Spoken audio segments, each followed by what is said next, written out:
Capítulo 40. Não tinha osso para levar, e, embora cada passo para cima daquela colina, e depois para baixo na escuridão, me dilacerasse e pesasse sobre mim, continuei me movendo. Continuei colocando um pé diante do outro. Tinha a sensação de que Rhys fazia o mesmo. De pé diante do entalhador de ossos, 2 horas depois, o antigo deus da morte ainda está usando a pele de meu provável futuro filho. Eu disse: encontre outro objeto que deseja. Os olhos violetas se incendiaram. Por que o grão-senhor ficou no corredor? Ele tem pouco interesse em vê-lo. Parcialmente verdade. Reese perguntou se o golpe contra o orgulho do entalhador funcionaria a nosso favor. Você fede a sangue e a morte. O entalhador inspirou uma grande lufada de ar, de meu cheiro. Escolha outro objeto que não o uróboro, foi tudo que eu disse. Ibern sabia sobre nossas histórias, nossos possíveis aliados. Restava um pingo de esperança de que não antecipariam o entalhador. Não desejo nada além de minha janela para o mundo. Evitei o anseio de fechar as mãos em punho. Poderia oferecer tantas outras coisas a você. Minha voz ficou baixa, contida. Tem medo de reivindicar o espelho? O entalhador de ossos inclinou a cabeça. Por quê? Você não tem medo dele? Não. Um sorriso pequeno. Ele se inclinou para o lado. Também tem medo do espelho, Rysand? Meu parceiro não se deu o trabalho de responder do corredor, embora tenha se aproximado e recostado contra o batente da porta, de braços cruzados. O entalhador suspirou ao ver Rysand, ao ver a poeira, e o sangue, e as roupas amassadas. Então falou. Ah, prefiro você ensanguentado. Escolha outra coisa, respondi. E não uma tarefa inútil dessa vez. O que me daria? Riquezas não têm serventia para mim. Poder não tem influência contra a pedra. Ele riu. E quanto a seu filho? Um sorriso obscuro quando ele gesticulou com aquela mão, de menino para si mesmo. A atenção de Rhys passou para mim. Surpresa. Surpresa e algo muito mais profundo, mais carinhoso, lhe percorria o rosto. Não apenas qualquer menino, então. Minhas bochechas coraram. Não, não apenas qualquer menino. É grosseiro, majestades, falar quando ninguém consegue ouvir. Lancei um olhar de irritação para o entalhador. Não há nada mais, então. Nada mais que não me destruirá se eu sequer olhar para o objeto. Traga-me o Uróboro, e eu sou seu, tem minha palavra. Sopesei a expressão betífica no rosto do entalhador antes de sair andando. Onde está o meu osso? A exigência interrompeu a escuridão. Continuei andando, mas Rhys atirou algo ao entalhador. Do almoço. O chiado de indignação do entalhador, quando um osso de galinha quicou no chão, nos acompanhou até a saída. Em silêncio, começamos a caminhada pela prisão. O espelho. Eu precisava encontrar alguma forma de obtê-lo.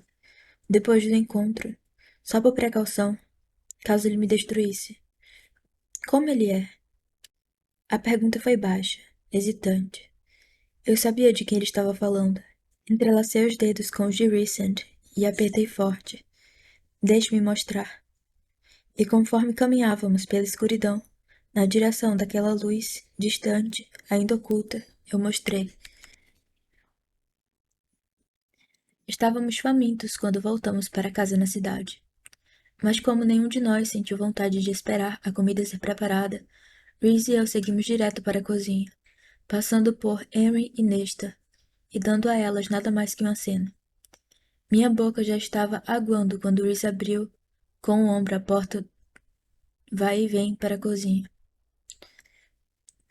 Olhamos o que havia dentro e paramos subitamente. Elaine estava entre Nuala e Cerridwen, na longa mesa de trabalho. Todas as três, cobertas de farinha. Havia algum tipo de bagunça com a massa na superfície diante delas. As duas aias espiãs se curvaram imediatamente para Rhys e Elaine. Havia um brilho fraco nos olhos castanhos, como se fosse se divertindo, como se estivesse se divertindo com as duas. Nuala engoliu em seco. A senhora disse que não estava com fome, que estava com fome. Então fomos fazer algo para ela. Mas ela disse que queria aprender, então, mãos enroscadas em sombras, se ergueram em um gesto de impotência, e farinha flutuou delas como véus de neve. Estamos fazendo pão. Helene nos encarava, e quando seus olhos começaram a se fechar, dei um grande sorriso e falei: Espero que fique pronto logo, estou faminta. Helene ofereceu um sorriso fraco como resposta, e assentiu. Ela estava com fome. Estava fazendo algo, aprendendo algo. Vamos tomar banho, anunciei, mesmo quando meu estômago roncou. Deixaremos vocês com a cozinha. Puxei Reese para o corredor antes delas terminarem de se despedir. E a porta da cozinha se fechou atrás de nós. Levei a mão ao peito, recostando-me contra os painéis de madeira da parede da escada. A mão de Reese cobriu a minha por um segundo depois. Foi o que senti, disse ele, quando vi você sorrir naquela noite em que jantamos diante do Sidra. Eu me aproximei, apoiando a testa contra o seu peito, bem sobre o coração dele. Ela ainda tem um longo caminho pela frente. Todos temos. Reese acariciou minhas costas com a mão. Inclinei o corpo na direção do toque, saboreando o calor e a força. Durante longos minutos, ficamos ali, até que eu disse: Vamos encontrar outro lugar para comer. Fora. Reese não dava indícios de que me soltaria. Olhei para cima por fim. Encontrei seus olhos brilhando com aquela luz familiar, maliciosa. Acho que eu estou com fome de outra coisa, orronou Reese. Meus dedos dos pés se fecharam dentro das botas, mas ergui as sobrancelhas e falei tranquilamente. Hã? Reese mordiscou o lobo da minha orelha e depois sussurrou em meu ouvido conforme nos atravessou para o quarto, onde duas bandejas de comida agora esperavam sobre a escrivaninha. Devo a você por ontem à noite, parceira. Reese me deu cortesia, pelo menos, de escolher o que ele consumiria primeiro, eu ou a comida. Escolhi sabiamente. Nesta estava esperando à mesa do café da manhã seguinte. Na manhã seguinte. Não por mim, percebi. Quando o olhar da minha irmã passou direto por mim, como se eu não fo como se eu fosse mais uma criada, mas por outra pessoa. Fiquei de boca fechada. Não me deu o trabalho de dizer que Cassian ainda estava nos acampamentos de guerra. Se ela não perguntaria, não me meteria naquilo. Não quando Erin alegava que minha irmã estava perto, tão perto, de dominar qualquer que fosse a potencial habilidade de consertar a muralha. Se ela apenas libertasse, dissera Henry, não ousei sugerir que talvez o mundo ainda não estivesse pronto para aquilo. Tomei o café da manhã em silêncio, raspando um garfo no prato. Henry disse que estava perto de encontrar o que precisávamos no livro também. Qualquer que fosse o feitiço que minha irmã lançaria. Como Henry sabia, eu não fazia ideia. Não pareceu sábio perguntar. Nesta só falou quando me levantei. Vai para aquela reunião em 2 dias. Sim. Eu me preparei para o que ela pretendia dizer. Nesta olhou para as janelas da frente, como se ainda esperasse, ainda vigiasse. Vigiasse. Você foi para a batalha, sem pensar 2 vezes. Por quê? Porque precisei. Porque as pessoas precisavam de ajuda. Os olhos azul acinzentados pareciam quase prateados sob a luz tênue da manhã. Mas Nesta não disse mais nada, e depois de esperar por mais um momento parti, atravessando até a casa para minha lição de voo com Azriel. Capítulo 41. Os 2 dias seguintes foram tão ocupados que a lição com Azriel foi o único momento de treino. O mestre espião voltara, após enviar as mensagens que Mor tinha escrito sobre a mudança na reunião. Tinham concordado com a data, pelo menos, mas a declaração de Mor do local, apesar da linguagem irredutível, fora universalmente rejeitada. E assim continuou o vai-e-vem interminável entre as cortes. Sob a montanha, fora antes o local neutro de reuniões. Mesmo que não estivesse selada, ninguém parecia disposto a se encontrar lá agora. Então, o debate prosseguiu com relação a quem, entre todos os grãos-senhores, seria o anfitrião da reunião. Bem, 6 deles, Baron, por fim, ousara se juntar. Mas nenhuma notícia viera da corte primaveril, embora soubéssemos que as mensagens foram recebidas. Todos nós iríamos, exceto por Erin e Nesta, que, conforme insistia a primeira, precisava treinar mais. Principalmente depois que Erin havia encontrado, na noite anterior, uma passagem no livro que poderia ser aquilo de que estávamos procurando para consertar a muralha. Com apenas algumas horas para o fim da noite, ficou finalmente acordado que a reunião aconteceria na corte crepuscular. Era perto bastante do meio do continente, e como Calias, o grão-senhor da Invernal, não permitiria a ninguém em seu território depois dos horrores que Amaranta infligira a seu povo. Era a única outra área fronteiriça àquela terra central, neutra.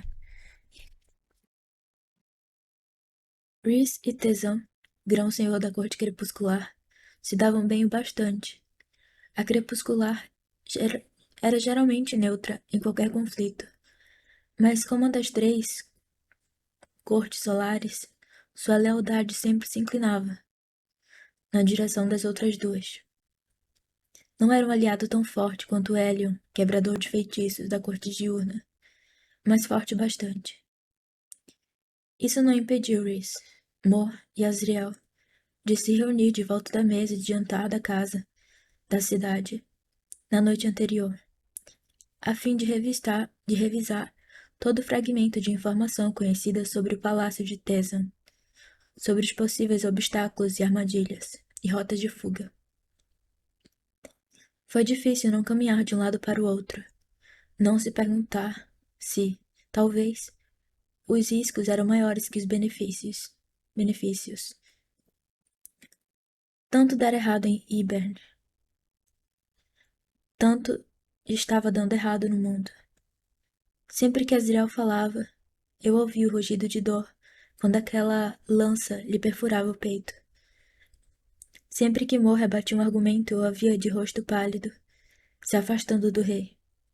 Sempre que Rhys pedia a minha opinião, eu o via ajoelhado no sangue dos amigos, implorando ao rei que não partisse nosso laço. Nesta e Erin pararam de praticar na sala de estar, de vez em quando, para que a última pudesse se intrometer com algum conselho ou aviso sobre a reunião, ou para que Erin pudesse brigar com Nesta, a fim de que se concentrasse, se esforçasse mais, enquanto ela mesma folheava o livro. Mais alguns dias, declarou Erin, quando Nesta por fim subiu, reclamando de dor de cabeça. Mais alguns dias e minha irmã, por qualquer que fosse o misterioso poder, talvez conseguisse fazer alguma coisa. Isso se, acrescentou Erin, ela conseguisse desvendar aquela seção promissora do livro a tempo. E com isso, a fêmea de cabelos negros nos deu boa noite, para ler até que os olhos sangrassem, foi o que alegou. Considerando o quanto o livro era terrível, eu não tive tanta certeza de que estivesse brincando. Os outros também não. Mal toquei no jantar, e mal dormi naquela noite, me revirando nos lençóis até que Rhys acordou e pacientemente me ouviu murmurar meus temores até que não passassem de sombras. O alvorecer chegou e, conforme me vesti, a manhã evoluiu para um dia ensolarado e seco. Embora fôssemos para a reunião como éramos realmente, nossas vestes habituais permaneceram as mesmas. Rhys com a calça e casaco preto de preferência, Azriel e Cassian com as armaduras ilirianas, todos os 7 sifões polidos e reluzentes. Mor abandonara o vestido vermelho habitual em favor de um azul como a meia-noite. O corte tinha as mesmas faixas reveladoras e as saias transparentes e esvoaçantes, mas havia algo contido nele, majestoso, uma princesa do reino. As vestes de sempre, exceto as minhas. Não tinha encontrado um vestido novo, pois não havia outro vestido que poderia se sobressair àquele que agora eu usava no saguão, quando o relógio sobre a lareira da sala de estar soava 11 horas. Rhys ainda não descera, e não havia sinal de Henry, ou Nesta para as despedidas. Tínhamos nos reunido alguns minutos mais cedo, mas abaixei o rosto para me olhar de novo. Mesmo sob a morna luz feérica do saguão, o vestido reluzia e brilhava como uma joia recém-lapidada. Tínhamos redesenhado meu vestido da queda das estrelas, acrescentando cortes de seda translúcida aos ombros e às costas, e o material brilhoso era como a luz estelar bordada conforme fluía atrás de mim, no lugar de um véu ou uma capa. Se Rhysand era a noite triunfante, eu era a estrela, que só brilhava graças à sua escuridão. A luz apenas visível por sua causa. Olhei com irritação para as escadas. Isso se ele se desse o trabalho de aparecer a tempo. Meus cabelos no ala prendera, com um arco elegante, ornamentado, sobre a cabeça, e diante dele vi Cássia me olhar pela terceira vez em menos de um minuto, e indaguei. O quê? Seus lábios se repuxaram nos cantos. Você parece tão... Lá vamos nós, murmurou Mor, de onde limpava as unhas pintadas de vermelho contra o corrimão da escada. Anéis brilhavam em cada uma das articulações, em cada dedo. Fileiras de pulseiras tilintavam umas contra as outras, nos 2 pulsos. Oficial, explicou Cassian, com um olhar incrédulo em sua direção. Ele gesticulou com a mão, encimada com um sifão. Chique. Mais de 500 anos, disse Mor, sacudindo a cabeça com tristeza. Um guerreiro e general habilidoso, famoso por todos os territórios, e elogiar damas ainda lhe é algo quase impossível. Lembro-me do porquê o levamos às reuniões diplomáticas. Azriel, envolta em sombras diante da porta da frente, riu baixinho. Cassian lançou um olhar irritado para ele. Eu não vejo você disparando poesias, Irmão. Azriel cruzou os braços, ainda com um leve sorriso. Não preciso recorrer a elas. Mor soltou uma risada semelhante a um grasnido, e eu ri com deboche, o que me garantiu um cutucão nas costelas de Cassian. Afastei a sua mão, mas contive um empurrão que queria dar no general apenas porque ele era a primeira vez que o via desde Adriata, e porque sombras ainda lhe obscureciam os olhos, e por causa da coisa, de sensação duvidosa em minha cabeça. A coroa. Rhys me coroara em todas as reuniões e todos os eventos que tivemos. Muito antes de eu ser sua parceira. Muito antes de eu ser Grã Senhora. Mesmo sob a montanha. Eu jamais questionara as tiaras e os diademas e as coroas que no ala ou Serridwen entrelaçavam em meus cabelos. Jamais protestei contra elas. Mesmo antes de as coisas entre nós estarem daquela forma. Mas essa coroa... Olhei para o alto das escadas quando os passos tranquilos, lentos, de Reese soaram no carpete.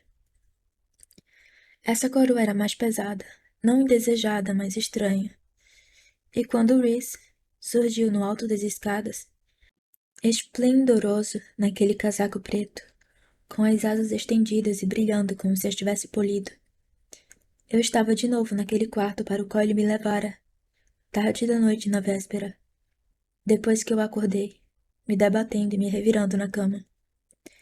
O quarto ficava ao andar de cima da biblioteca na Casa do Vento, e era protegido por tantos feitiços que Reese levou alguns momentos para passar por eles. Apenas ele e eu, e quaisquer futuros filhos, acrescentou Reese, com um sorriso sutil. Podíamos entrar, a não ser que levássemos convidados. A câmara era uma escuridão fria, como se tivéssemos entrado na mente de alguma besta dormente. E dentro do espaço redondo reluziam ilhas brilhantes, de luz, de joias. 10.000 anos em tesouros. Era perfeitamente organizada, com plataformas e gavetas abertas, e bustos, e estantes. As joias da família, anunciara Reese, com um sorriso malicioso. Algumas das peças que não gostamos são guardadas na corte dos pesadelos, para que eles não fiquem irritadinhos. E por quê? Às vezes nós emprestamos à família de Moore, mas estas são para a família. Ele me levou além das vitrines que brilhavam como pequenas constelações, o valor de cada uma. Mesmo como a filha de um mercador, não podia calcular o valor de nenhuma delas. E no fundo da câmara, envolta em uma escuridão mais pesada, tinha ouvido falar de catatumbas no continente, onde crânios de entes queridos ou de pessoas famosas eram guardadas em pequenas alcovas, dezenas ou centenas em uma parede.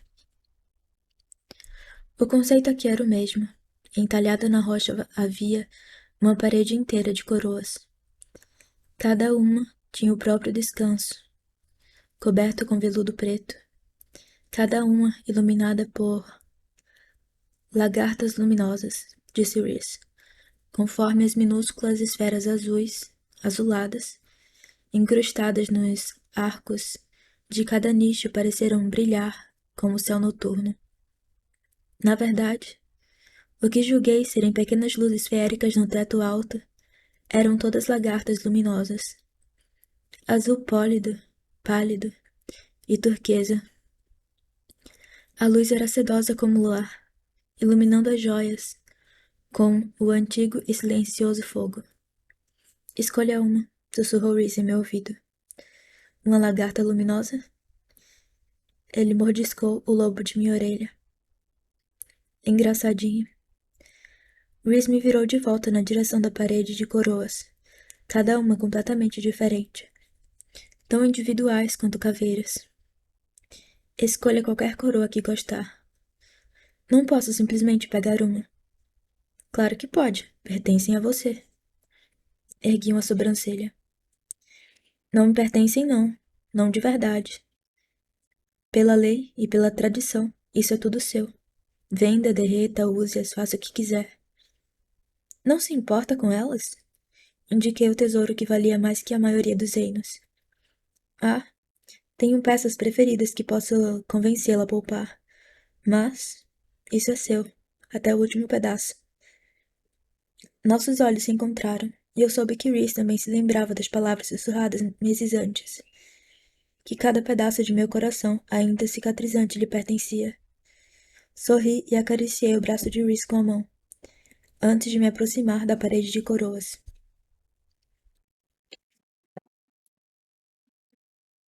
Eu me senti apavorada certa vez, na corte de Talin, por receber uma coroa. Detestara a ideia, e supus que, de fato, nunca me preocupara com isso, quando se tratava de Reese. Como se alguma pequena parte de mim sempre soubesse que ali era onde devia estar, ao seu lado, como sua igual, sua rainha.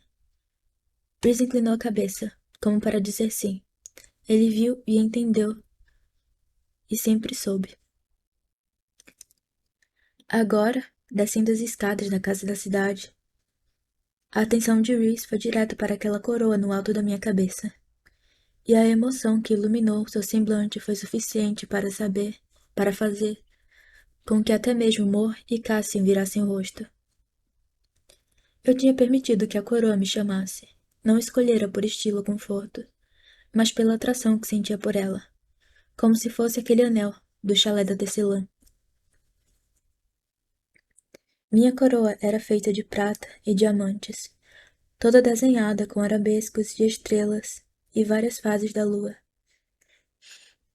O ápice, em arco, sustentava uma lua crescente de diamante sólido, acompanhada por duas estrelas explodindo, e com o vestido reluzente da noite das estrelas. Reese desceu das escadas e tomou minha mão. Noite triunfante e a eternidade de estrelas.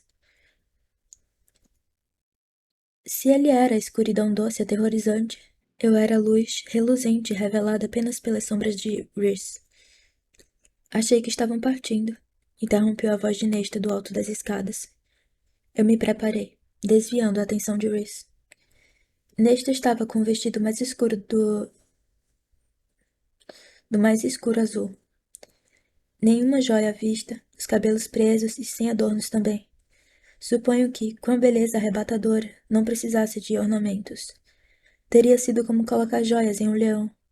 Mas, para estar vestida daquela forma, Nesta desceu as escadas e, quando os demais ficaram em silêncio, percebi. Tentei não parecer tão descarada quando olhei para Cassian. Os dois não tinham se visto desde Adriata, mas o guerreiro apenas olhou dos pés à cabeça e se virou para Azriel a fim de dizer algo. Mor observava os dois com atenção. O aviso que dera a minha irmã ainda ecoava silenciosamente entre as duas. E Nesta, pela maldição da mãe, pareceu se lembrar. Pareceu controlar quaisquer palavras que estivesse prestes a cuspir, e apenas se aproximou de mim. E quase fez meu coração parar, com choque, quando falou. Você está linda. Pisquei para ela. Isso, Cassian, é o que você estava tentando dizer, falou Mor. Ele resmungou algo que escolhemos não ouvir. Obrigada. Você também. Respondi a Nesta. Nesta apenas deu de ombros. Por que está tão bem vestida? Insisti. Não deveria estar treinando com Henry? Senti a atenção de Cassian se voltar para nós. Senti todos os olhares quando Nesta respondeu. Vou com vocês.